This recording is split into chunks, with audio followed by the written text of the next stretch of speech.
Metro rail tender बातिल पर राज्यर बीजेपी सरकार को कड़ा समालोचना करिछि बीजेडी विधायक शारदा जेना कड़ा भाषा में भर्सना करी कहचंती यह सरकार गोटे मिछुआ सरकार मेट्रो नहीं लोकों को भुआ बुलाउछि। नवीन पट्टनायक मुख्यमंत्री थिबा बेले सर्वे करी प्रकल्प काम आरंभ करा जायथिला। भुवनेश्वर में काम आरंभ होइतिला।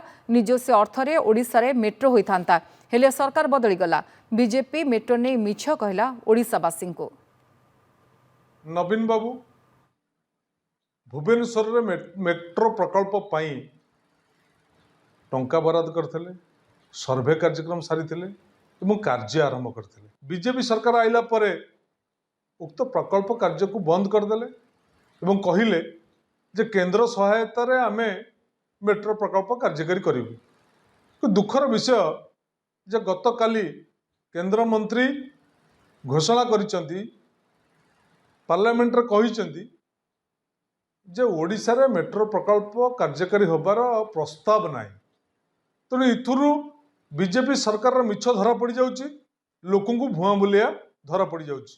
आज मेट्रो प्रकल्प ओडिशावासी सात सपन होबाकू जाउची। तेणु ओडिशावासी बुझिबा दरकार जे नवीन बाबू थिले कौन करुथिले एमाने कौन करूचंती एक कथा को ओडिशावासी बुझिबा दरकार।